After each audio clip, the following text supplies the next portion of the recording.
women who make a choice to change the world. Without further delay, I welcome First Lady Michelle Obama to bring the commencement address to the class of 2011.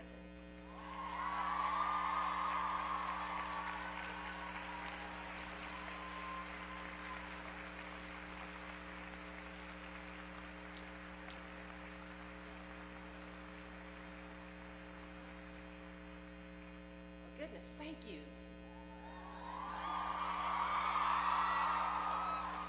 Let me tell you, it is a pleasure and an honor, yes, Chicago, to be with all of you today. And I want to thank President Tatum for her leadership and for that very kind and generous introduction. She is such an inspiration to all of the women who are part of the Spelman family. So let's give her our thanks and a round of applause. I also want to acknowledge a few people who are here in the audience. Senator Isaacson, Representative Johnson, and of course Mayor Reed. Thank you all so much for joining us today. Thank you all for your leadership. And I want to give a special shout out to one of my people, one of my staff members, Ms. Kristen Jarvis, a Spelman class of 2003.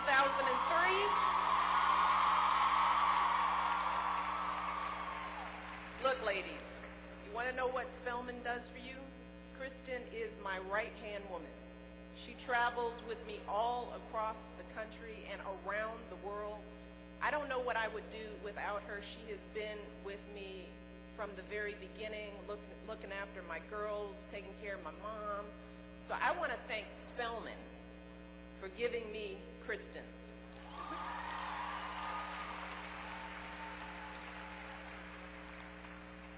And again, let's take a moment to thank all of those beautiful people sitting behind you all today and standing behind you every day, the folks who brought you into this world, the folks who showed you with their love that you belong here. They pushed you, they believed in you, and they answered calls those late nights, even when you were just calling for money. So again, let's give a special round of applause for all the families here today. And of course, most of all, to the Spelman class of 2011, congratulations! We are so proud of you. We're proud of the effort you've invested and the risks that you took. We're proud of the bonds that you forged, the growth that you've showed. We're proud of how for the past 4 years you've immersed yourselves in the life of the school and embraced all that it has to offer. In doing so, you didn't just write a chapter in your own life story, you also became part of the Spelman story. A story that began 130 years ago, about 10 miles down the road from where we are today. Now, by now, all of you know the details about how two white women from up north, Sophia Packard and Harriet Giles, came here to Atlanta to establish the Atlanta Baptist Female Seminary. Now we want the world to know this story. They started out in a dank church basement loaned to them by a kindly preacher named Father Quarles. And their first class had just 11 students, many of whom were former slaves. Back then, the thought of an African-American woman learning to read and write was to so many laughable at best and impossibility at worst. And plenty of people tried to dissuade Miss Packard and Miss Giles from founding the school. They said the South was too dangerous. They said that at the ages of 56 and 48, these women were too old. But these two ladies were unmoved. As Miss Giles put it, and these are her words, they were determined to lift up these women and girls who have never never had a chance. It's a story that has been told and retold, enacted and reenacted in every generation since the day that Spelman first opened its doors.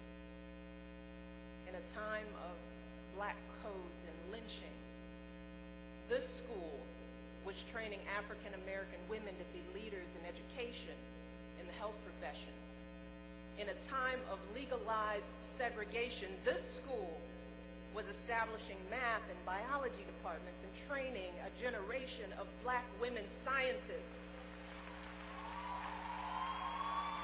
At a time when many workplaces were filled with not just glass ceilings, but brick walls, this school was urging black women to become doctors and lawyers, engineers, ambassadors. Now that is the story of Spelman College. That unyielding presumption of promise, that presumption of brilliance, that presumption that every woman who enrolls at this school has something infinitely valuable to offer this world. And ladies, that is now your story. That legacy is now your inheritance. And I've chosen that word inheritance very carefully, because it's not an entitlement that you can take for granted.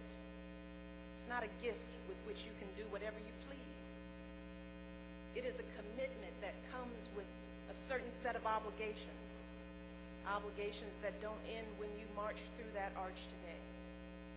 And that's really what I want to talk with you about this afternoon. I want to talk about the obligations that come with a Spelman education and how I believe you all might fulfill those obligations going forward. So let's go back again to those first 11 women in that church basement all those years ago. Their teachers started with nothing but a couple of Bibles, some notebooks, and some pencils. When it rained, it got so damp in that church that grass started growing on the floor. Often the stove was so smoky and the light was so poor that students could barely see their teachers. But still, week after week, more women showed up to enroll. Some walked 8 or 9 miles each way. Many were older, in their 30s, 40s, and 50s. Doesn't sound so old to me. And often, they were ridiculed, but they kept coming. One student, a woman named Marianne Brooks, simply stated, and these are her words, "I spoke of going to school and people laughed at me and said, 'You go to school? You're too old. You're so old you'll die there.' But I told them it was just as good a place to die in as I ever wanted. And I knew Miss Packard and Miss Giles would bury me, so I just came right along."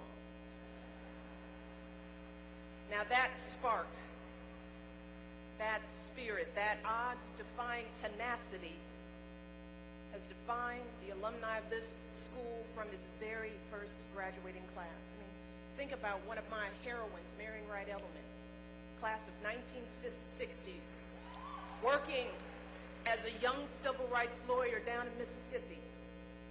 Attorneys in judges' chambers refused to shake her hand. The sheriff locked the doors against her when she came to visit her clients in jail. She was always careful to leave the door open when she started her car in the morning. That way, if somebody had planted a car bomb, she had a chance of being injured rather than killed. But through it all, she continued to represent her clients. She continued to resist unjust laws with every fiber of her being. And then there's Janet Bragg, class of 1925, who was determined to be a pilot. When she was barred from flying out of segregated airports, she worked with her flying school classmates and instructors to build their own airfield.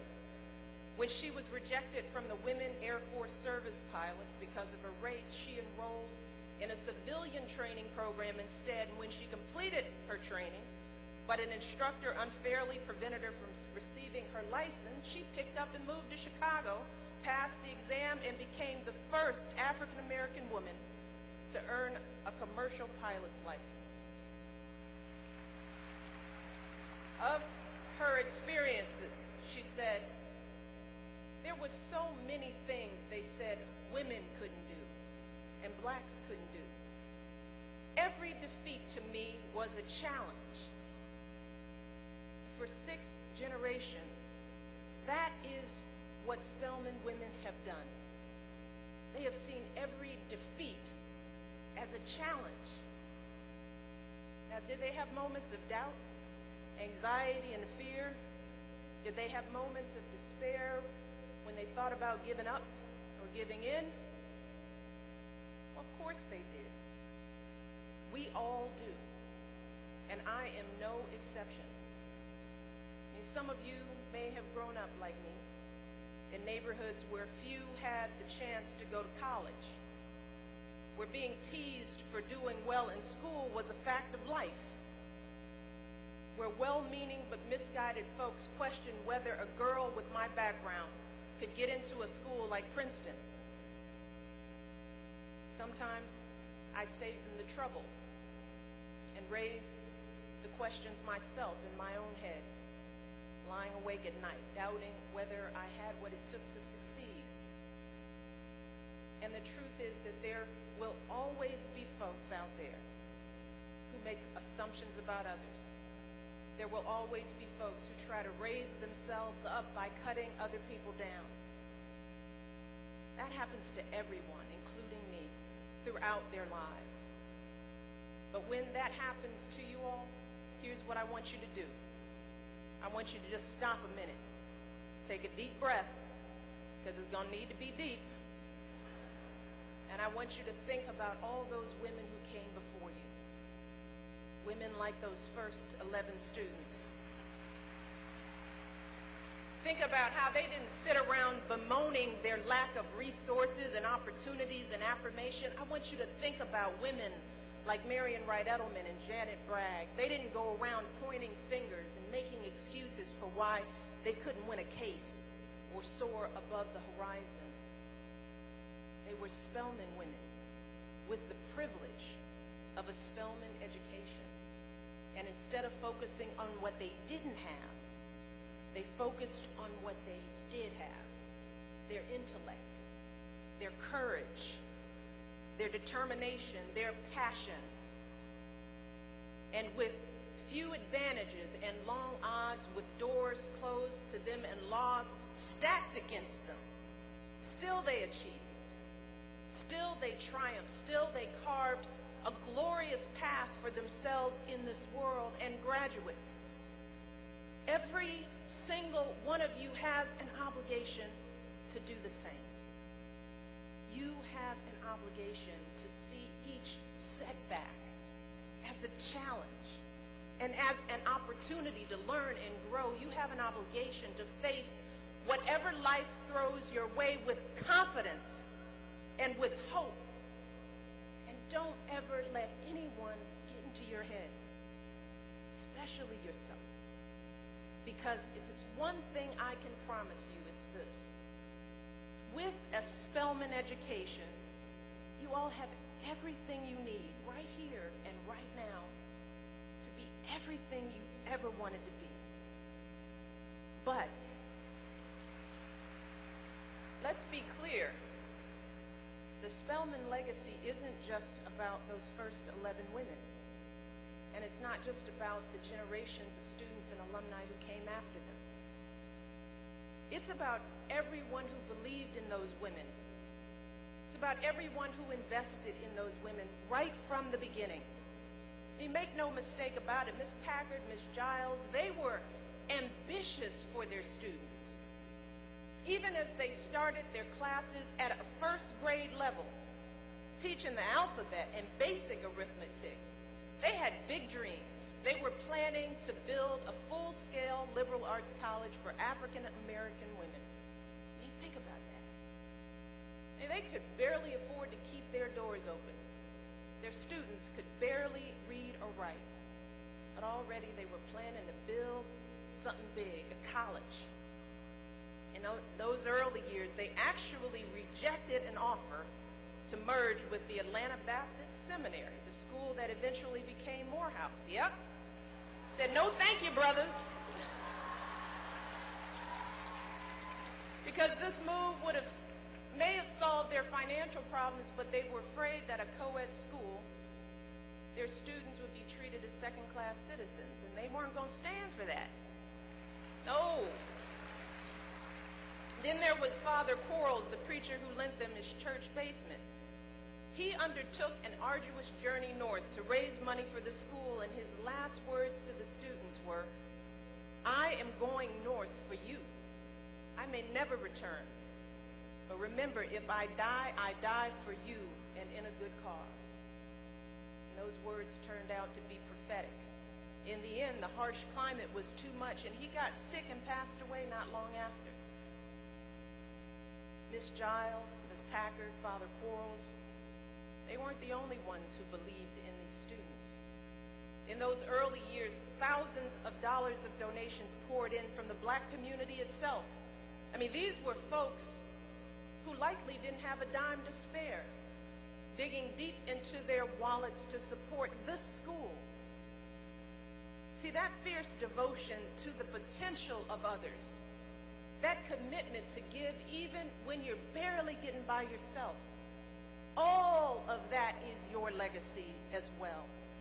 That is your mission now, too. Your mission is to find those 11 women wherever in the world your journey may take you. Find those folks who have so much potential, but so little opportunity. And do for them what Spelman has done for you. Maybe it's a group of kids in your community. Maybe it's a struggling family at your church. And I'm not just talking about here at home. Maybe it's folks in a village or an inner city halfway around the world. Wherever you go, I guarantee you that you will find folks who have been discounted or dismissed, but who have every bit as much promise as you have. They just haven't had the chance to fulfill it. It is your obligation to bring Spelman to those folks, to bring that same presumption of value and worth, to make that same kind of sacrifice, to be as ambitious for them as Spelman has been for you. And in so doing, I can promise you that you won't just enrich their lives, you'll immeasurably enrich your own lives as well. All of you already know this from your own experiences here at Spelman. Over the past 4 years, you all have been serving your community in every way possible, tutoring kids, bringing meals to seniors, building homes, and so much more. And I can tell you from my own experience just how rewarding it can be to make this kind of work the work of your careers. Back when I was sitting right where you are, I was certain that I wanted to be a lawyer. I knew it. So I did everything I was supposed to do. I got my law degree, got a prestigious job at a fancy law firm, had a nice big old paycheck, and was finally making a dent in my student loans. My friends were impressed, my family proud and relieved. By all appearances, I was living the dream, but all the while I knew something was missing. Because the truth is, I didn't want to be up in that tall building, alone in an office writing memos. I wanted to be on the ground, working with the folks I grew up with. I wanted to be mentoring young people. I wanted to be helping families put food on the table and a roof over their heads. I wanted to be out there giving folks the same kind of chances that I'd had. So much to the surprise of my family and friends, I left that secure, high-paying job and eventually became the executive director of a nonprofit working to help young people get involved in public service. I was making a lot less money, a lot, and my office was a lot smaller. But I woke up every morning with a sense of purpose and possibility. I went to work every day feeling excited. Because with every young person I inspired, I felt myself becoming inspired. With every community I engaged, I felt more engaged and alive than I'd felt in years. Now, I'm not saying that you have to devote your entire career to public service, though I hope that many of you will. The private sector has all kinds of meaningful, satisfying opportunities, and there is nothing wrong with taking home a nice paycheck. And many of you will need that money to help pay off your student loans and support your families. That I know. And it is vitally important that you all rise to the highest ranks of every industry and of every profession. But as you climb those career ladders, just remember to reach down and pull others up behind you. That's what so many folks have done for you all. And now it is your turn to repay the favor. Now, juggling these obligations to yourself and to others won't be easy. And I know that along with the pride and joy you're feeling today, you may also be feeling some worry and some anxiety. Some of you may be worrying about getting a job or getting into grad school.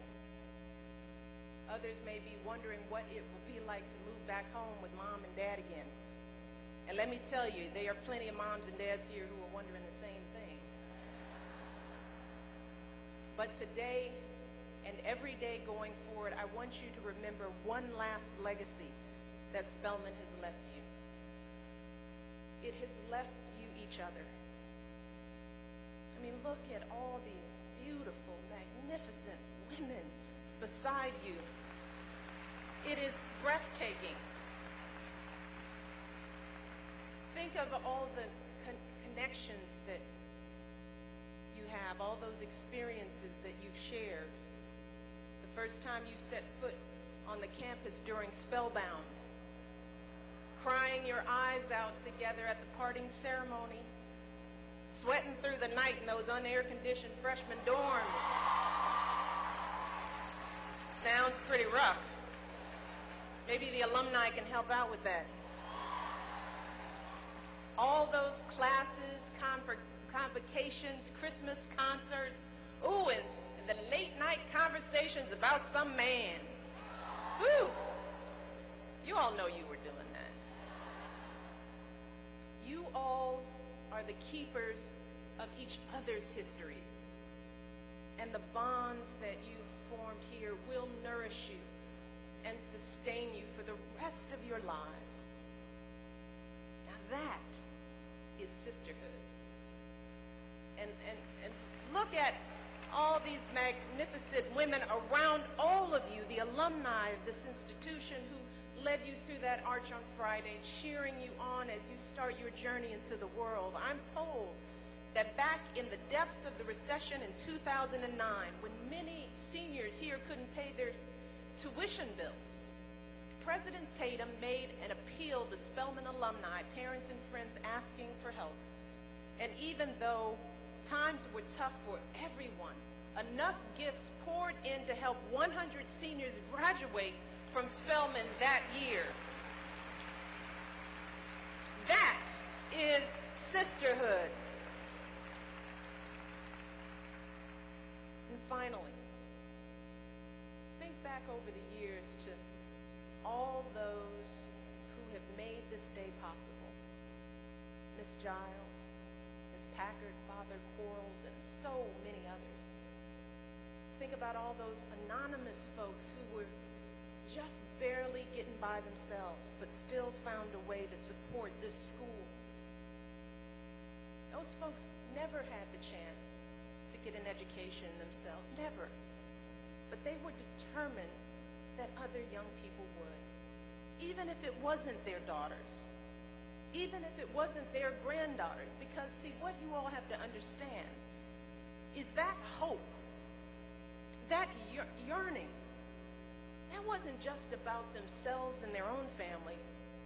It was about a vision for us as a people and as a nation where every child can develop every last bit of their God-given potential. Graduates, you are their dream come true. You are the culmination of their sacrifice, of their longing, of their love. You are part of a glorious sisterhood, past, present, and future. You have a diploma that will take you places you've never even dreamed of. And no matter what obstacles you encounter, no matter what hardships you endure, all of you have that for life. No one can ever take that away from you. And today I want to end with some words from Tina McElroy Ansa, Spelman class of 1971. In one of her novels, she wrote simply, "Claim what is yours. You belong anywhere on this earth you want to." And graduates, if you go out there and make that claim, if you reach back to help others do the same, then I am confident that you will lead lives worthy of your dreams, and you will fulfill that precious Spelman legacy that is now yours. So congratulations, graduates, on all that you have achieved. I am so proud of you, all of you. We are so proud of you. Do big things. Thank you all. God bless.